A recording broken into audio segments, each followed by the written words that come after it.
And we're back again to continue my rampage through my candid cardboard impressions of Knizia board games. That's right, it's the dawn of the Renaissance, and this month we're celebrating with all kinds of Knizian content. So today, I'm going to be sharing my first impressions of 18 Reiner Knizia board games. You heard that right, 18. Some of them new, some of them old, and some of them both. Some that haven't been published in English, and some that haven't been published at all. Have I gone mad? Most definitely. But at least I'm enjoying this descent into madness. Today I'm going to be sharing my first impressions of My Island, Galaxy Cat Extension, Pick-a-Pen Trilogy, Yangtze, Sunrise Lane, also Rondo, Amun-Re, the card game, Karate Tomate, Palazzo, Silver Screen, Sushi Bar, Age of War, also known as Risk Express, and the 4-1 series. My name is Nick Murray, and you are listening to the Bitewing Games podcast.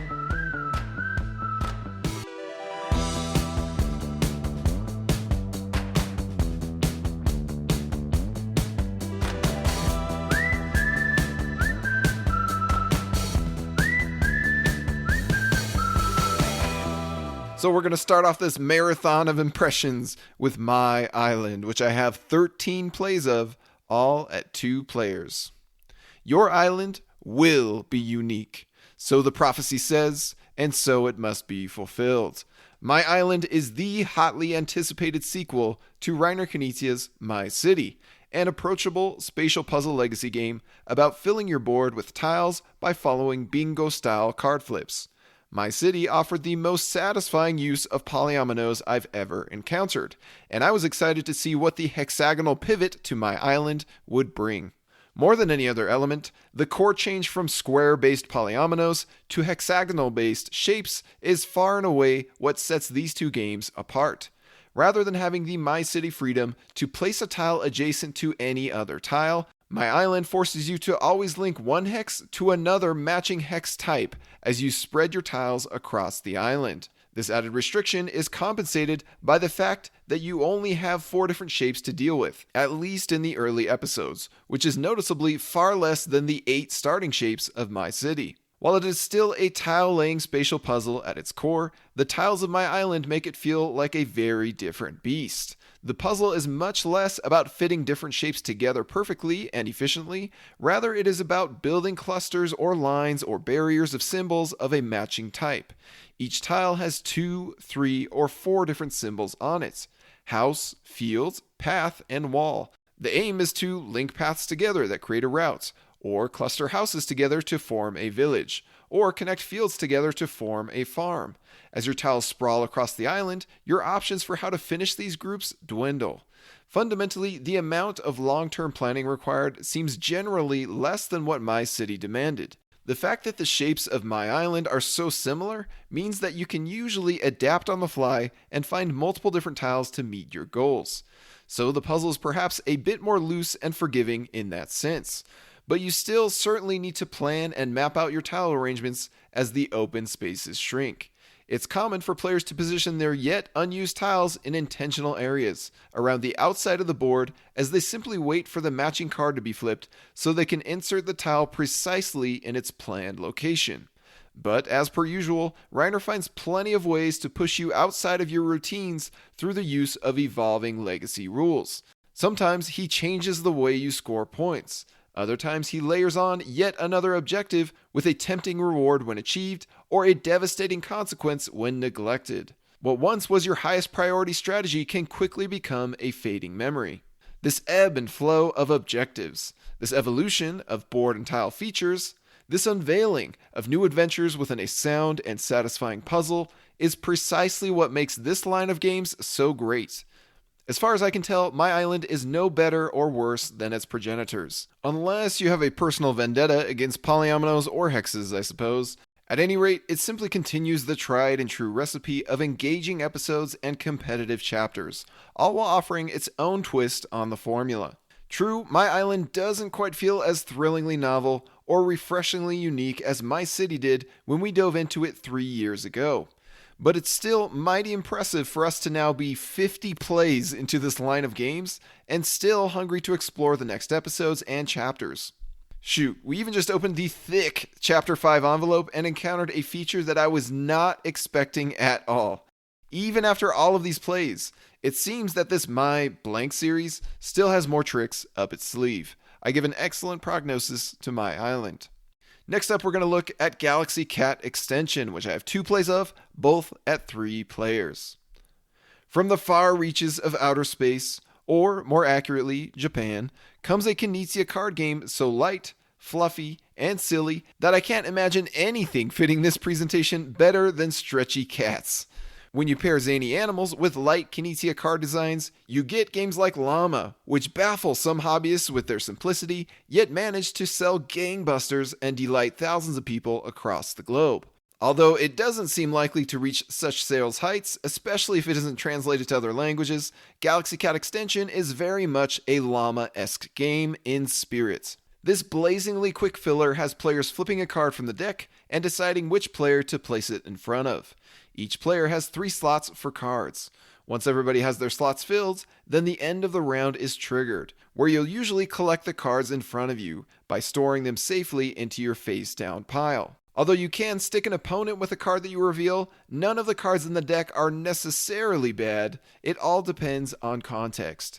The objective is to collect pairs of cards of the same color that form the head and the feet of a cat. These complete sets are the only thing that will score at the end of the game, 1 point per card. But of course, after you've stashed away a proper pair, you will happily accept more body cards of the same color. These cards allow you to stretch a completed cat into theoretical eternity, gaining you 1 additional point each. There are really only 2 main types of cards, the head/tail cards and the body cards, with 4 different colors. So clearly the head/tail cards are generally the most desirable ones because you are allowed to score multiple completed cats of the same color. The catch is that these head/tail cards also display 1 to 3 UFO symbols as well. And UFOs are bad for your cat extension ambitions. Each time a round ends, players will compare the number of UFOs across their 3 face-up cards. The player or players with the most UFOs will have all 3 of their cards abducted away to the discard pile, and then everybody else gets to stash their cards into their safe scoring pile. So when you reveal a valuable card from the deck, do you keep it for yourself in hopes of collecting it, or do you pawn it off onto an opponent in hopes of putting an alien target on their back? This decision is further complicated by another wrinkle, the fearless blue cat meeple. Anytime a player receives a card in front of them with a blue cat icon on it, that player claims the blue cat meeple. This guardian of the Galaxy Cats will help you avoid an abduction by letting you stash 1 card straight into your scoring pile before the end of round UFO abduction. And you're likely to stash your card that displays the most UFO icons in order to put the target on somebody else's back. There are a few other moments of cleverness, like when a player draws a bipedal cat, a card that is useless for scoring, but instantly earns its receiver the blue cat meeple. This card is somehow both painful to receive, clogging up your slots, and comforting to gain, earning you the blue cat meeple. Or when a cat god card emerges, forcing all players to rotate their face-up cards 1 player to the left. Suddenly, those garbage cards that you put in front of your right-hand neighbor become your own lot. Or when a player is able to place a completed cat in front of themselves, using only their face-up cards, they can instantly stash the cat with delight and clear up their slots for more cards. In other words, it's simple, dumb fun. But few, if any, designers do it as well as Knizia. This isn't the type of game you break out to impress your friends with novel mechanisms or thinky strategy. It's the type of game you whip out to have a good quick laugh as you bask in each other's fortune and misfortune. I give a fair prognosis to Galaxy Cat Extension. Next up, we're going to talk about the Pick-a-Pen Trilogy. I have 9 plays of this trilogy, or in other words, 3 plays per game, all at 2 players. Pick-a-Pen, Crypten, Riffen, and Tuinen, also known as Crypts, Reefs, and Gardens, is a brand new trilogy of roll and write games by Dr. Knizia and publisher 999 Games. While the games provide an English rulebook, I still had to order them from overseas and wait a while for them to arrive. The big twist of this series is the fact that the objects you roll are colored pencils, not dice. Each flat surface of a pencil displays a unique symbol or value which applies to that pencil when you pick it up and use it. Meaning that when you select a pencil, you are not only selecting its color, but you are also selecting its rolled result. I've never seen this kind of novelty of pencil rolling and drafting used in a game, which makes for a solid way to stand out in the roll and write genre. Is it enough to break through the genre's trappings? No, it is not.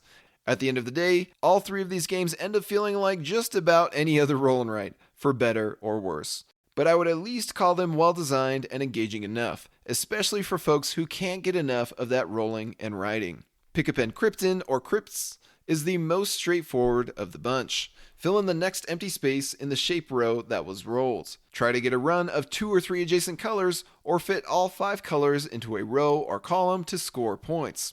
That's pretty much it. Due to its relative simplicity, this is also the least interesting of the 3 games. Fortunately, the third sheet has enough added considerations that things finally start to feel satisfying. By the way, all 3 games have 3 unique sheets that ramp up in complexity. But even in its final form, Crypten is not one that begs to be played over and over again. Although the same could be said of this entire trilogy. Pick-a-pen Riffen, or Reefs, is certainly a step up from its sibling thanks to a slightly more thematic vibe with more strategic considerations. Rather than rolling shapes, you are rolling lengths of lines, some that must be straight and others that can zigzag. With 5 different colored divers, you are aiming to send your divers zigzagging toward their matching colored objectives and picking up treasures along the way. There are also some actual competitive objectives here, which help to raise the stakes and enhance the hate drafting. Players who plan the most efficient routes while keeping valuable pencil rolls away from their opponents will do the best. And finally, Pick-a-pen Tuinen, or Gardens, is probably the strongest of the trilogy, or at least it's the most popular for both my wife and I. This one feels more like a classic spatial puzzle, where you are starting anywhere on the map and expanding outward with adjacent clusters of colors. The goal is to fill each enclosed garden space with only 1 color, or fill a garden with all 5 colors for points. Keeping things evenly balanced across the colors will gain the most points, as each new set of gardens, having 1 garden of each color, ramps up your score. The pencil rolls simply tell you an exact number of hexes that you have to fill in. And there's even a negative point row you can resort to if you can't fit a pencil result in anywhere. Tuinen rewards you for planning your gardens wisely, balancing your color focus, and trying to leave as many good options available as possible.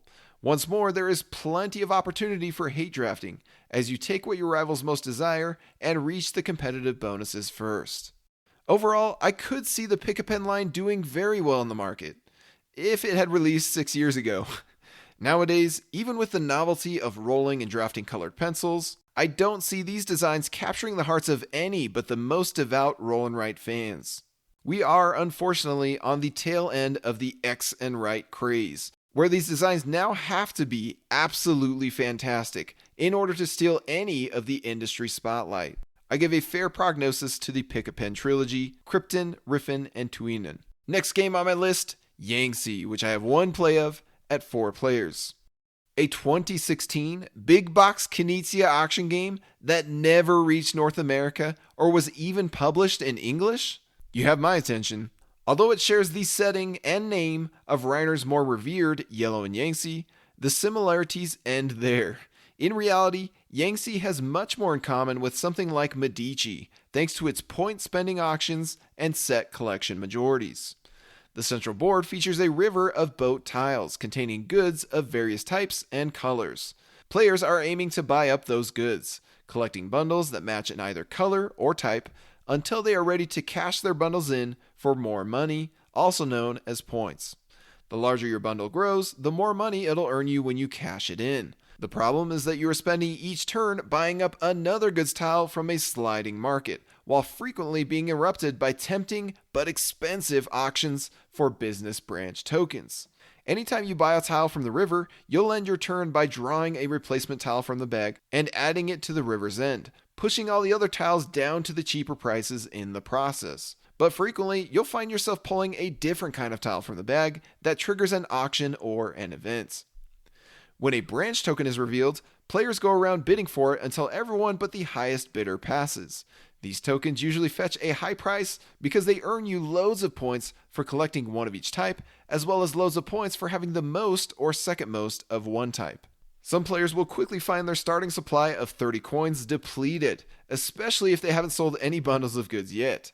Fortunately, everybody starts with an identical supply of 6 powerful one-time use cards that can bail you out of tight spots. 3 of these cards are liquidity cards, where you will sacrifice 30 endgame points in favor of 20 or 15 or 10 immediate coins/points. These can be activated at any time during the game, even mid-auction. The other 3 cards let you do things like sell bundles outside of your turn, let you buy a goods tile for free, or let you buy 2 goods tiles in one turn. Figuring out when to use each special card, if at all, is easily one of my favorite aspects of Yangtze. The other thing that spices this game up comes in the form of events called ruler tokens. The other surprise that can emerge from the draw bag when you are simply looking to replace a purchased good on the river. The rulers do things like cause all players to be taxed, meaning lose a bit of money, or they earn players a bit of money for their branch tokens, or they cause all players to discard a stashed good to really nail the greedy hoarders at your table, or they allow players to exchange one owned good with another from the board. Great for if you bought a useless token for cheap in a previous turn.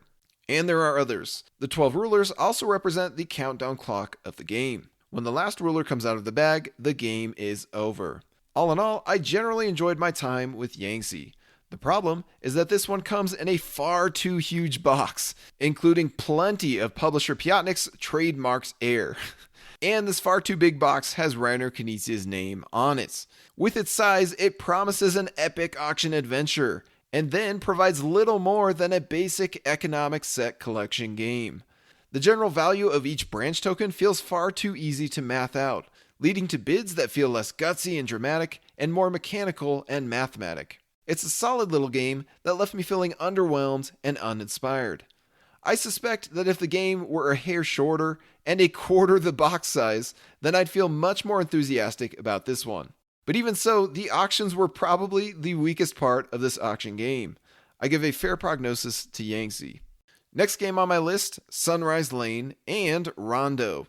I have 1 play of Rondo at 3 players, and 3 plays of Sunrise Lane at 2, 3, and 4 players. So back in March at Dice Tower West, I got the chance to try out Reiner Knizia's Rondo. Not long after that, I wrote up my first impressions of the game, but it just so happened that I put off publishing my impressions long enough for publisher Horrible Guild to announce a new version of the design titled Sunrise Lane. So I figured, why not put off my Rondo impressions even longer until I can try both versions? Well, after several more months, we're finally here and ready to dive in. So first, here are my thoughts on Rondo. If anybody is the king of light, easily teachable, clever, addictive, family weight board games, it's Reiner Knizia for sure.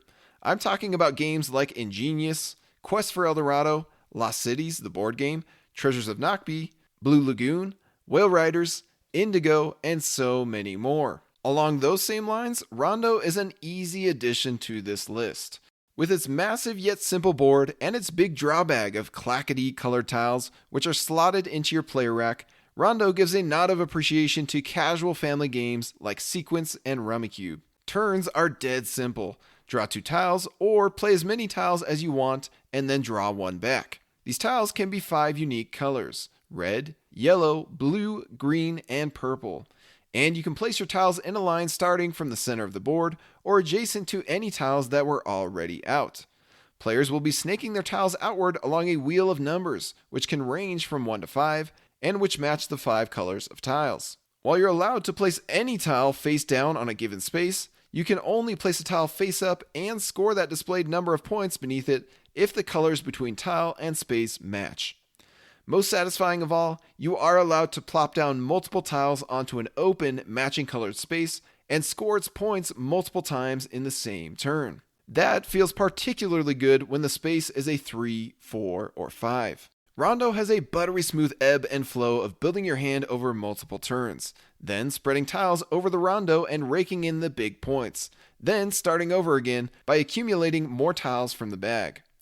Finding and claiming the most opportunistic locations based on your bag draw may not be as strategic as Knizia's greatest hits, but there is something quite addictive and satisfying about it all. The decision of whether to keep drawing or commit your hand early is zesty enough to feel meaningful and impactful, yet none of it gets bogged down by overanalysis or overexertion. Rondo is a game that warmly invites you to sit down with family or friends and enjoy a casual competition while you catch up with each other.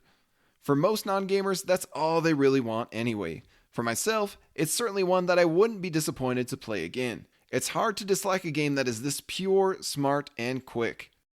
So that's what I wrote about Rondo several months back, and now onto my impressions of Sunrise Lane. So I was impressed enough by my one play of Rondo that part of me was tempted to track down an old copy in the used market. But there were also just enough factors that kept me from pulling the trigger, aside from the fact that it was a bit tricky to get a hold of. For one thing, the box is huge, and I'm getting increasingly tired of big boxes. For another, the presentation is completely abstract, making it even harder to get to the table. And finally, the gameplay is purely tactical. There is basically no forward planning, you simply react to the current state of each turn. Kudos to Horrible Guild then for managing to address every single obstacle that was keeping me from getting a copy of this game. They released it worldwide with a beautiful new coat of paint via a city building setting in a much smaller box with a newly added layer of strategic gameplay. Much like several other great Knizia releases from this year alone, it's a smart and focused re-implementation that takes the strong bones of a dusty old Knizia design and rebuilds it into an even better experience. The most notable change, aside from the theme and presentation, is the fact that players now have ownership over the tokens they are placing onto the board. This is done by replacing the tiles of Rondo with gorgeous cards in Sunrise Lane. Playing a card lets you place one of your charming building pieces onto a matching color space on the board, and your buildings can be stacked on top of each other. The introduction of piece ownership allows Horrible Guild, in collaboration with Reiner Knizia, to introduce new strategic rules for endgame points. Now the board is divided into two types of quadrants. The blue quadrants will grant first, second, and third place points to the tallest buildings, while the red quadrants will grant first, second, and third place points to the players who build on the most red quadrant spaces. Plus, there is another competition for the longest chain of buildings across the board. This new strategic layer of endgame competitions is a perfect fit for the design. It's the precise evolution that Rondo needed that transforms it from a good family game into a great family game. Now, I'm not just looking for this single spot on the board that will score me the most points in the current turn. I'm also weighing that against the overarching competition between building colors. Instead of hoping that my opponent stops setting up the leader for huge turns, I can simply go after the leader myself by weakening their end game position. Players can cut each other off from extending their lines further while outcompeting each other to cover more spaces or build taller buildings. Despite the warm title, Sunrise Lane can be subversively cold-blooded, yet it's still quick and casual enough to be a great fit for any gaming group. Some folks have identified it as a solid ticket-to-ride competitor due to their similar features of drawing and playing cards to put out pieces along set routes. And you know what? I can get on board with that. I give a good prognosis to Sunrise Lane. Next game we're going to talk about Amun-Re, the card game, which I have one play of at 3 players. For being a distilled, simplified spin-off of a board game, Amun-Re, the card game is a surprisingly complicated design from Dr. Knizia. I suppose that's appropriate, as Amun-Re, the board game, is one of his more complicated big box titles. The reason for this is that both designs proceed through several different phases, which make up one of multiple ages. Each phase demands strategic decisions which affect the opportunities of future phases, and some of them are even divided up into smaller rounds. A few poor choices can have detrimental consequences later on.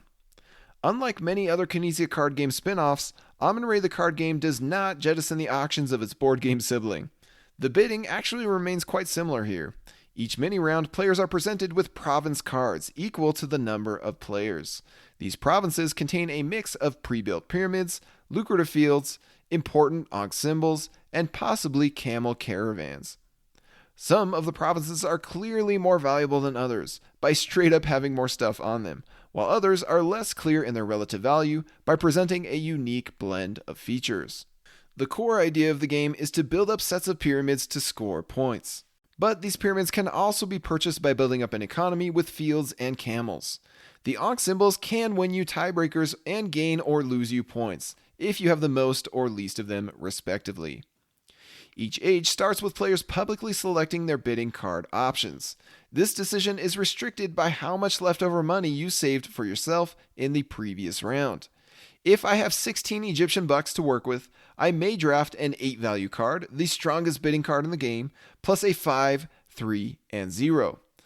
But because you see what I've chosen, you can counter with a 6, which beats most of my hand, plus a 4, 3, 2, 1, and 0.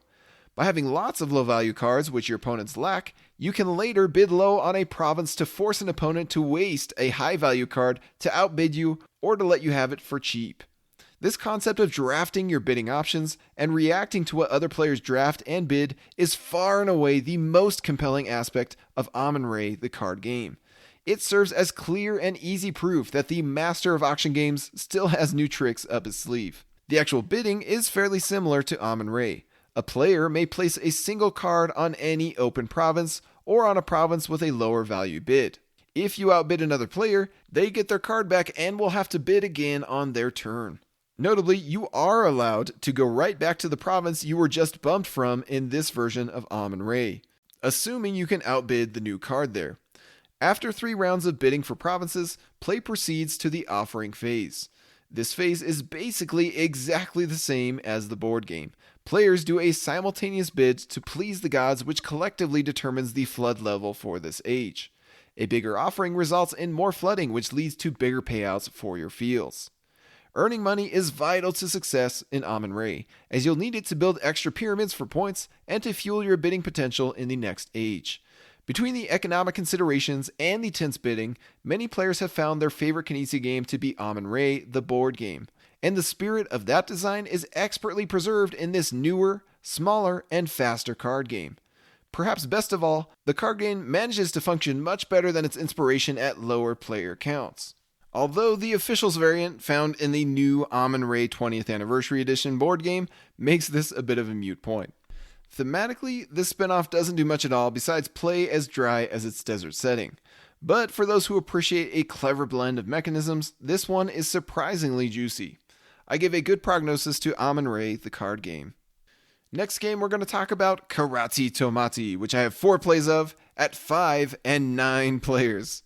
You know those obscure little games with wacky titles and even wackier art that we all tend to judge by their cover? I imagine it's a primal instinct for us hobbyists. A defense mechanism when we cross paths with such a box and just assume it is a hot garbage gameplay experience. If a cheap game is trying this hard to stand out, surely there's nothing worthwhile to be found within the actual design, right? I get the feeling that Karate Tomate fits squarely into this prejudiced category, particularly after seeing the souls of fellow gamers depart from their bodies when I pulled it out of my bag as a suggested activity. True, the cards are littered with illustrations of various anthropomorphic kung fu vegetables, supplemented by cheap clip art of knives and trophies. True, the game claims it can scale from 3 all the way up beyond the clouds into 10-player territory. True, I had to lasso some hesitant players in among our 9-person community game night. Despite all of that, Karate Tomate managed to defy expectations. And that's because this vegetable was planted in fertile soil and cultivated by the master gardener of all board games, Dr. Reiner Knizia. The fertile soil I speak of, that solid foundation that Karate Tomate grows from, is none other than Taj Mahal. In Taj Mahal, players proceed through a series of Game of Chicken auction rounds where players must decide whether to pass conservatively early, to pass regrettably late, or to fight to the bitter end. Once you commit to bidding with a particular card color in a round, you are limited to bidding only that color for the rest of the round. And you may find in any given round that other players have more ammunition in their hand than you do in yours. If you're not careful, then you might find all of the cards that you bid go to waste as your opponents continue on without you, and thus the game of chicken ensues. All of this that I just described about Taj Mahal is likewise true for Karate Tomate. The difference is that instead of Taj Mahal's clockwise bidding, Karate Tomate cleverly goes the simultaneous bidding route, which is why it works surprisingly well all the way up to 10 players. Each heat or turn, players pick a card from their hand, commit it to the table, and reveal it. They are competing for the round's trophy cards on display. Once enough players bow out of a round by revealing their tomato card, then the remaining players divide up the spoils with the highest bidder, meaning the highest sum of card values, picking a trophy card first. It is ever tempting to give up on a round and whip out your tomato, because that allows you to draw 2 more cards into your hand to strengthen your bidding power in a future round. The design even lets you mitigate a bit of that deck drawing luck by discarding 2 cards and drawing 4, allowing you to filter out those weak, low-value cards or solo cards of a color in your hand. Any player who takes a trophy card isn't getting that same opportunity to replenish their hand, unless they take a trophy card with tomatoes on it, which grants less endgame bonus points, but still lets you draw a card for each tomato. The decision of which trophy card to take from the display isn't always easy either. That's because Reiner throws one last twist into the endgame scoring. The player with the most trophies wins, but before that, the player or players with the least knives are automatically eliminated from the game. That endgame elimination, akin to high society and art robbery and even Zuvadis, is really what seals the deal. Like a master chef, Reiner is plain smart about taking yesterday's yummy design leftovers, whipping it together with a few fresh idea ingredients and a clear culinary vision, and providing us with yet another solid gaming stew. Despite their initial assumption of a rotten experience, my 9-player group went from fearing Karate Tomate's existence to demanding an instant replay twice. It may look a little too corny at first glance, but this one packs a punch. It's just a shame that publisher Amigo played their tomato cards so early and chickened out on a wider publishing release beyond Germany. I gave a good prognosis to Karate Tomate. Speaking of designs inspired by Taj Mahal, the next one I'm going to talk about is Palazzo, which I have 2 plays of at 4 players. Palazzo is another old Knizia game that was released nearly 20 years ago. And while it absolutely looks the part of a generic beige Euro game from that time period, it manages to play twice as clever as its competitors in half the time and rules. After wading through so many toothless, point-salad-y Euro games that require 30 minutes to teach, yet offer nothing new after all of that learning effort, Palazzo is a breath of fresh air. The objective of the game is to build palaces that are higher, bigger, and more lovely, as the front of the box says. What more could you want in a palace? The way that players construct these is by purchasing or bidding for various levels made of 3 possible building materials or colors. You must construct your palaces in ascending order. Level 1 goes beneath level 2, goes beneath level 3, and so on. But you are allowed to skip levels. Each level is worth points equal to the windows or doors displayed on it, which can be 1 through 3. But only if you construct that palace high enough. A palace that is 1 level high costs you a whopping -5 points. A 2-level palace is worth nothing at all, and a 3-level palace finally starts scoring you window and door points.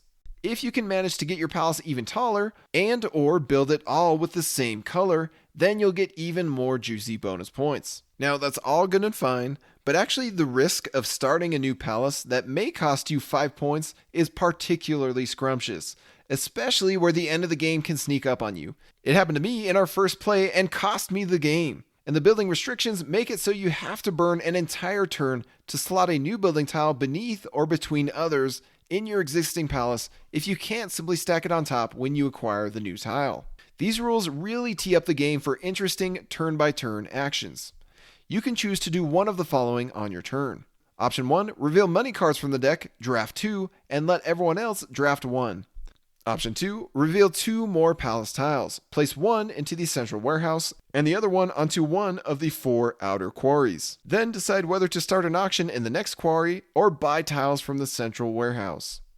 Option 3, relocate a building tile. Spend a card to pull a tile out of a building, slot it into a building, or remove it from your palaces entirely. The money cards make for some refreshing bidding and buying rules that take inspiration from the likes of Taj Mahal and others. Once you play a certain color of commodity, you can only add more cards of that color for that particular auction or purchase.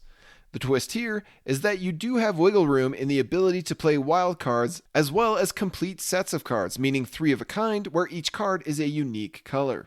And those complete sets always become 15 in value. So if I save 1 4 of each commodity type, I can play these 3/4s as a wild set with a value of 15 rather than 12. This transforms luck of the draw into a far more interesting secondary strategy of forming triplets to create powerful sets. Unlike Taj Mahal, Beowulf the Legend, Karate Tomate, and the like, Palazzo is far more forgiving with its auctions in that you don't lose your revealed cards when you pass out of an auction. No doubt that's because there is only ever one reward to be gained by the highest bidder in a Palazzo auction, that reward being the tiles in the active quarry. So you still have the engaging hand management auctioning system, but in a lighter, faster, and more forgiving game. Not to worry though, as there are still plenty of opportunities to shoot yourself in the foot here, particularly when most players blow their hands on bids and purchases and leave a juicy auction to be won for cheap by another player who still has a large hand, or when you tempt fate by acquiring a single building tile and waiting one or more turns during the final round to hopefully slot it into a palace before the game ends. Much like the 3 dragons in Ethnos, also known as the 3 monkey statues in Archaeos Society, the game of Palazzo ends the moment the 5th endgame tile comes out of the final stack. I think if this game were longer or more rules heavy, it would lose much of its luster. In reality, Dr. Knizia has crafted a perfect little experience that provides just the right blend of mechanisms to feel tight and refreshing.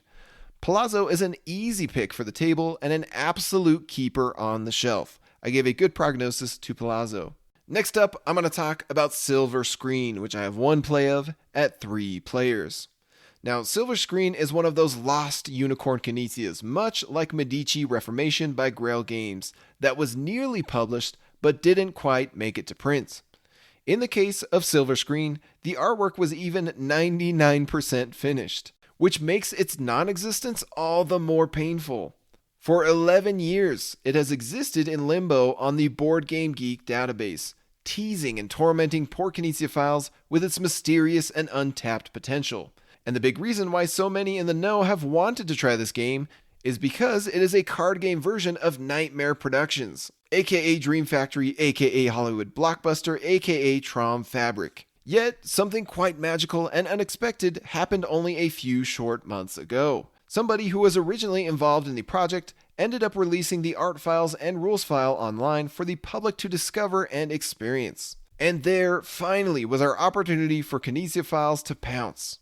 The first thing that surprised me about Silver Screen was just how similar it is to its board game sibling. Reiner preserved the closed auction bidding on various movie elements, where the winner claims a handful of features while their bid is split among the other players. Furthermore, you're still making a variety of movies with different star ranks, based on how strong your combined movie elements are, that grant positions on their own, but are also competing for the same end of round and end of game awards. Movie of the Year, Worst Overall Movie, Best Movie of each genre, Best Directors, and so on. Really, the only noticeable difference to Silver Screen is that all the components are cards, and the movie strips are gone.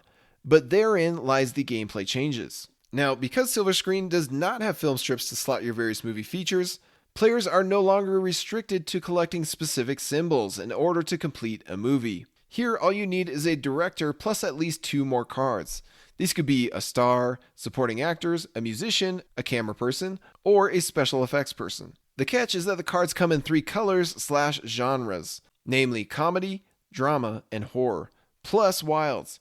And you can only use 1 color/genre to make each movie. This is 20th century filmmaking after all, before hybrid movies were a thing. But the mere fact that your movie can range from 3 up to 7 cards means that there are temptations to both making quick and cheap movies, as well as saving up for ambitious blockbusters. The hard thing here is that you can't simply put out a movie anytime you want. You either have to win an auction or wait for one of 3 party events. In either case, you can only make 1 movie at such an event. So if you choose to hold your cards for later as you try to save up for a big blockbuster, you may end up with worthless cards still in your hand at the end of the game because you didn't take advantage of earlier opportunities to make films. I found the flexibility of these decisions to be a welcome change from Nightmare Productions, where the restrictions of the film strips can sometimes strangle your ability to do much of anything until the right symbol shows up and you are actually able to win the auction for it. Fortunately for Silver Screen, it still matters what specific features you choose to include in your film. You still claim a movie that equals the total value of your features, But if you manage to use production cards corresponding to all of the icons on the title, then it is considered a masterpiece, and you'll earn a bonus card worth 2 additional points. On top of that, whichever player earns the most masterpiece cards will also earn the most historical award for some extra points. This little extra wrinkle tempts players to wait to make a movie or even hold back some production cards of that color so they can nail the perfect title with the matching icons. Ultimately, Silver Screen provides the same experience as Nightmare Productions, but with a faster playtime, in a theoretically smaller and cheaper package, and with more flexibility in the decisions and paths to victory. I'm surprised to say it, but Silver Screen is definitely my preferred game between the two. So it's a shame that this one never made it to print. I gave a good prognosis to Silver Screen. Next game I'm going to talk about, Sushizok im Gockelwok, also known as Gaharwar in the Sushi Bar, also known as Sushi Bar. I have 3 plays of this game at 3 and 4 players. Such a fun name. But maybe I'm just not cut out to be a sushi guy. Perhaps I just can't get past the whole raw fish shtick. I couldn't manage to eat it last time I ordered some, and I couldn't find an abiding love for this game anytime I played it. Sushizok is essentially a spiritual sibling design to Picamino, another Knizia dice-chucking, domino-claiming game that I do quite enjoy. Although instead of rolling 8 dice where the value 6 face is replaced by a worm, in Sushizok you are chucking 5 custom dice that display blue sushi, red bones, or red or blue chopsticks. And instead of locking in one unique value of dice each roll and re-rolling the remaining, in Sushizok you get up to 3 rolls where you simply must lock in at least 1 die each roll. You're guaranteed to get 1 domino in each turn of Sushizok, for better or worse. The domino you get to claim all depends on your dice results. If you roll exactly 2 sushis, then you may take the second sushi domino in the sushi row. If you roll exactly 4 bones, then you may take the 4th bone domino in the bone row. If you roll 3 chopsticks of the same color, then you may steal the top domino of that color from any player's stack. If you roll 4 or 5 chopsticks, then you may steal any domino of that color from another player's stack. Hopefully you remember which one was the best because you are not allowed to peek. Despite my dubious feelings towards sushi and Sushizok, there are plenty of clever twists here. While the bone dominoes are all negative points, you must claim them in order to score any of your positive sushi dominoes. At the end of the game, you'll compare your 2 stacks of bones and sushi, and any sushi that stacks higher than your bones is removed from your final score. So the objective is to maximize your positive sushi points and minimize your negative bone points while keeping the stacks as even as possible. There are also brilliant little moments of pushing your luck for a golden domino sandwiched between 2 stinkers in a row, or deciding to take a stinker tile just to cover up a golden tile in your stack, making it even harder for others to steal that juicy tile. I have no qualms with these great moments. My main issue is simply with the dice part of the game. I've now played over 10 Knizia games where dice were a core mechanism, and even more of his games that featured push your luck. And unfortunately for Sushizok, its type of dice chucking and luck pushing ranks near the bottom for me. I believe it has something to do with how painfully specific and restrictive the turns are. In surveying the table, it can be easy to spot exactly what you need on a given turn. But so often you are trying to thread the needle that overshooting or undershooting your dice results feels woefully inevitable. Sure, you can elect to follow your initial dice rolls to the safest and most probable option, and oftentimes you do, but neither that option nor aiming for something more ambitious and completely missing the mark are all that fun for me. Whoopsies, you needed exactly 3 bones and you instead rolled 4 bones? Well, here's your garbage domino as a reward, you dummy. I'm finding that I much prefer dice or push your luck games that aren't so restrictive in their requirements. In games like Gang of Dice, High Score, or Picamino, you are adding the sum of your dice values together. Maybe you didn't roll exactly a 5, but you can still often work with a 3 or a 4. The narrow misses aren't nearly as punishing, yet the bullseye rolls are just as satisfying. At the very least, there's enough clever nuance to Sushizok that I still get some enjoyment out of it, even if I would rarely play it over many other Knizia dice or push your luck games on my shelf. So I give a fair prognosis to Sushizok. Unfortunately, I'm not sure the same silver lining can be found in this next title. That next game being Age of War, also known as Risk Express, which I have 1 play of at 4 players. Now, gather all my complaints, all of them, about Sushizok, strip away the compliments, then crank it up a few more notches, and you essentially have my feelings toward Age of War. In Age of War, players are seeking to conquer the castle cards in the center of the table by rolling dice and matching the symbols of each battle line. You'll be trying to roll infantry or katana symbols, archery, cavalry, and daimyos. Each time you roll the dice, starting with 7 of them, you must either fill a battle line or lose a die if you cannot. Then you re-roll and do it again until you either fill all the battle lines on the castle card or lose your last die. The castles that you're competing for feature varying combinations of battle line requirements and point rewards. Obviously, the most valuable cards are the hardest ones to claim. Whenever you do manage to successfully conquer a castle, you then reposition the card in front of yourself. You'll score that many points if the card is still in front of you at the end of the game. But that is a big if. You see, in Age of War, earning a card merely means that you've made it slightly more difficult for players to steal away from you.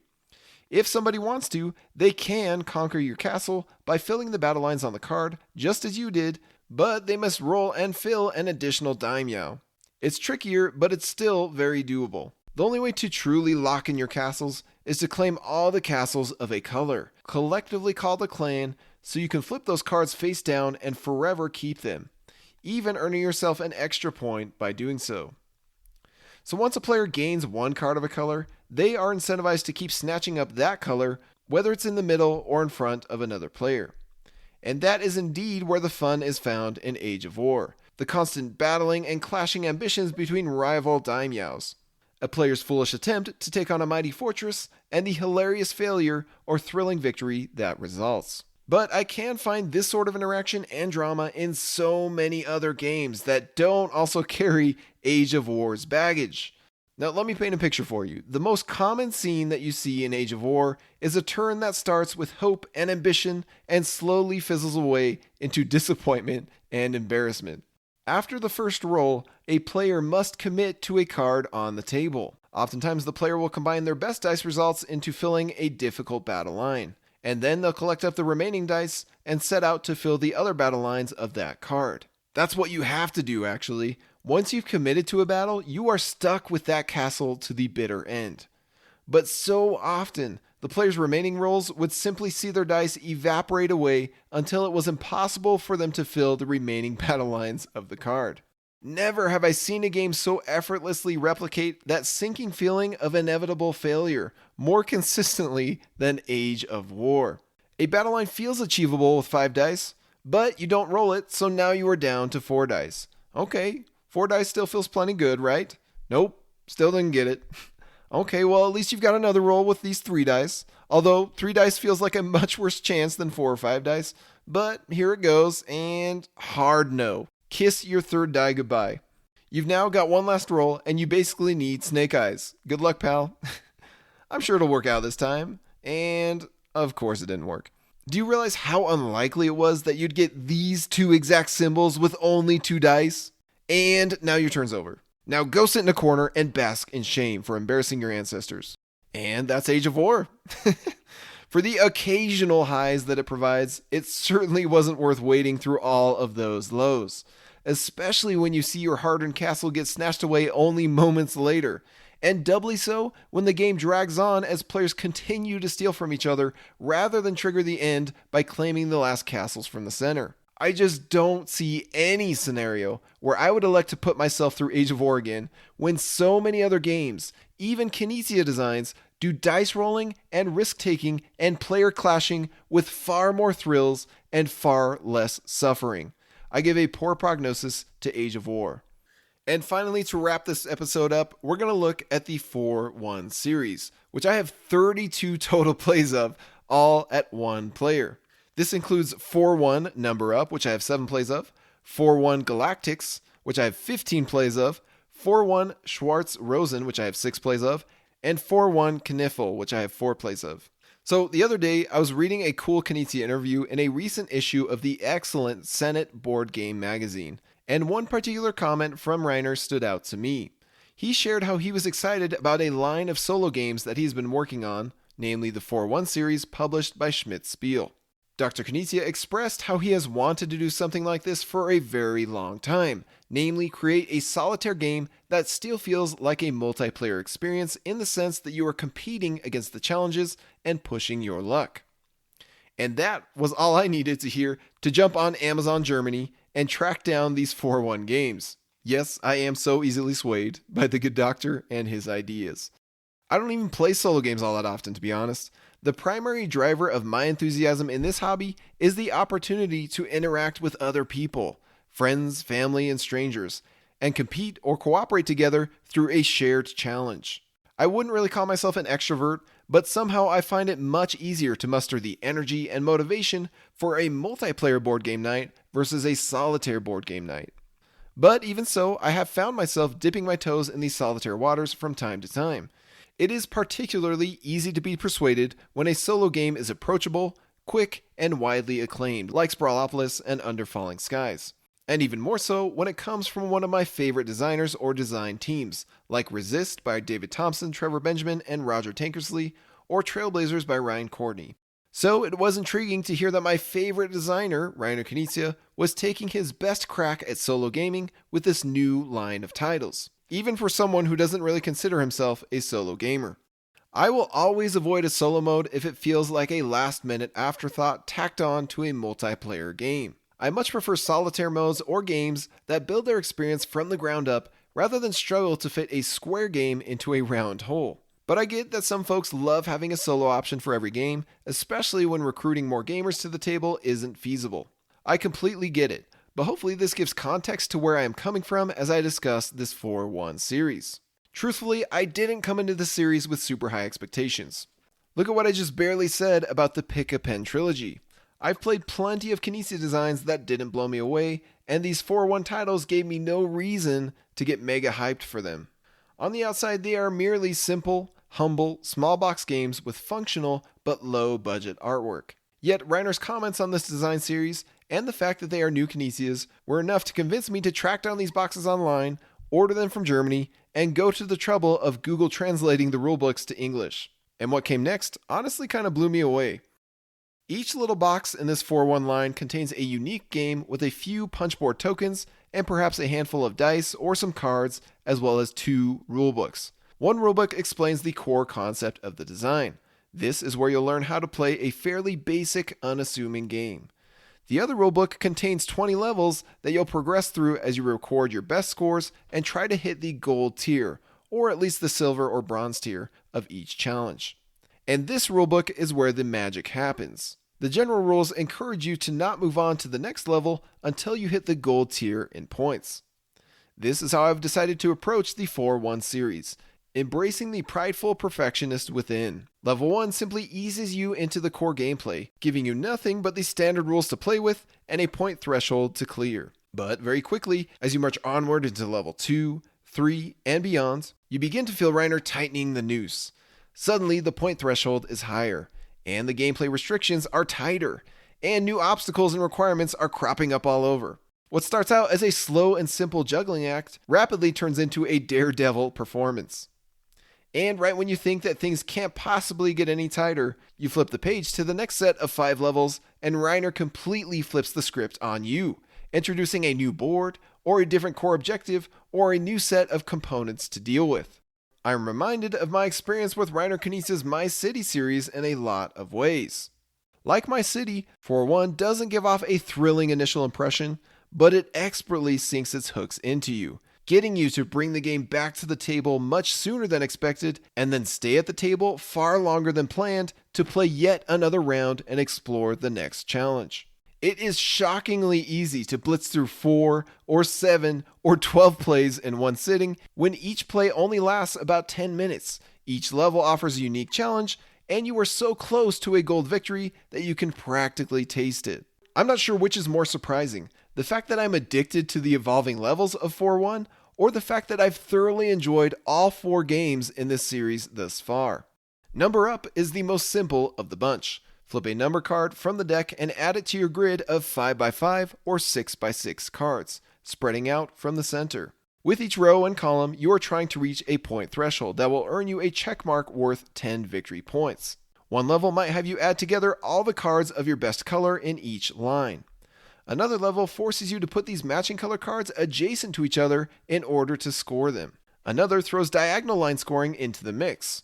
Another only rewards you for your second strongest color in each row or column. And then, right when you're feeling like a color arranging expert, the next page of levels throws colors right out the window. Those don't matter anymore. Now we only care about matching numbers together. It's Reiner riffing on a simple but engaging concept with all kinds of different feeling challenges. This continues with the other 4-1 titles. Kniffel is basically Yahtzee on steroids. The game comes with 18 dice and a large scoring board. Each turn you roll 5 dice and decide where to commit them on your board. Do you commit your 4s to a full house, a set of 4s, a small and large straight, or something else? You must commit each die to some part of your scoring board. Otherwise you lose that die for the rest of the game if you don't have a viable place you can assign it. That'll really start to hurt you over time because once you decide to score out a row or section, you'll get those dice back into your pool. And if you can't roll exactly 5 dice in a turn, then it's game over. But you are allowed to give up on a section and score a fat 0 there just to get those dice back into your supply. Now, I have fond memories of playing Yahtzee with family members in the past, but I'm willing to admit that that game isn't all that interesting. 4-1 Kniffel, on the other hand, is a blast thanks to the cornucopia of dice management decisions and temptations. The third game, 4-1 Schwarze Rosen, is a bit of a domino spatial puzzle featuring flower tiles on a simple square grid garden board. Flip a domino from the face down stack and decide where to connect it to another flower on the board, either along the edge or next to another domino. Aim to get 3 matching flowers in a straight connected line in order to score points. This evolving challenge slowly gets spiced up by negative point tokens that you try to purge yourself of by completing additional objectives on top of the core scoring criteria. The game actually has 4 boards and additional tiles across its 20 levels that introduce new wrinkles to enjoy. And finally, 4-1 Galaktix might currently be my favorite of the bunch. Or maybe it's my least favorite. Call it a love-hate relationship. At any rate, I sat down to play a couple sessions and ended up glued to my seat for a whopping 15 plays as I banged my head against those first few addictingly sadistic levels. Galaktix gives you 5 space dice, a space board with columns that match each dice symbol, and a pile of rocket ship tokens. Each turn you must either place out or discard a rocket ship token, and you only get 1 roll and 1 re-roll to figure out where and how far up that token goes. If you roll 3 blue symbols, then you can pick that symbol and place a rocket ship on the 3rd space up the blue track. Next time you pick blue symbols for rocket placement, you'll add another rocket ship on the same track, but your starting point will be the last space that your rocket token was placed in that column. Essentially, you are climbing up 5 different ladders as quickly as you can before you run out of rocket ship tokens to rake in more points. But these ladders are each unique and tricky in their own way. Some spaces along the tracks have black holes that you can't stop on. You have to completely leapfrog them with multiple dice symbols to advance upward. Other spaces tempt you to stop on them exactly for a requirement or bonus. Cascadero tracks, anyone? And rolling pairs of wrenches will earn you handy rocket component tiles, which can be dropped off on spaces you overshoot to still earn the bonus there, or combined to earn you another rocket ship token, or in other words, another turn before game over. Now, if my 32 plays, all in 4 days, wasn't indication enough, then let me tell you right here, this 4-1 series is a banger. I've never been so easily sucked into solitaire gaming, and that is largely thanks to the bite-sized levels propelled by evolving rule sets built upon solid core games. Now, I hate to encourage my fellow American and or English gamers to rush out and snatch up these titles right now when the investment is so steep. You're paying overseas shipping for German copies that require a fairly sizable Google Translate effort. But I would absolutely recommend that you add these titles to your radar. Hopefully we'll see this new line of games make its way across the globe and into other languages soon with the help of partner publishers. I gave an excellent prognosis to the 4-1 series. Oof, there you have it. 18 Knizia games and my first impressions of each and every one of them. If you haven't noticed, I've been playing a ton of Knizia games lately. And there's actually a few reasons for that. The most obvious one is the fact that I enjoy his games. He is my favorite designer after all. But there are some even more interesting reasons behind all of this. So for one thing, I've been doing a lot of research into the best Knizia games ever published or ever designed, and especially the hidden gems out there that other publishers have overlooked. If you look at our recent release, Zuvadis, and the labeling on the side of the box, you can see that it is branded as part of the Crown Jewel Selection, or in other words, classic gems now polished and perfected. This is the first game in a new line that we have started, and what a way to start off that line with Zuvadis, just an absolute banger of a game. But I'll tell you what, Quo Vadis is definitely not the only game in Reiner's catalog that has the potential for a very successful Crown Jewel treatment. So my recent sprint through all of these Knizia designs over the past couple of years, I'll tell you what, that's definitely paying off based on the projects that we have planned in the coming years. But the other reason I've been blitzing through these Knizia designs is because next week, or maybe the week after, I am planning to release a YouTube video on our Bitewing Games YouTube channel featuring the ultimate Reiner Knizia games ranked tier list.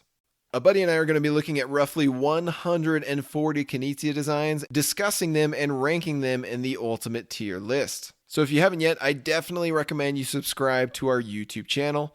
You can find the link to that in the description of this podcast. And again, all this crazy Knizia stuff that we've got going on lately is in celebration of our upcoming Kickstarter project, Cascadero and Cascadito. 2 brand new designs from Reiner Knizia featuring some very deep strategy and plenty of cascading combos. This is a Kickstarter project we are launching on October 10th, and I hope you'll be there to support us, because we have been busting our butts to give you so much juicy Knizia content here, and the only way we can keep this going is through your support. So please follow the link in the description of this podcast, follow the Kickstarter project, help us to bring these excellent games to life, and keep providing you with juicy board game content. Thanks for tuning in, thanks for supporting us.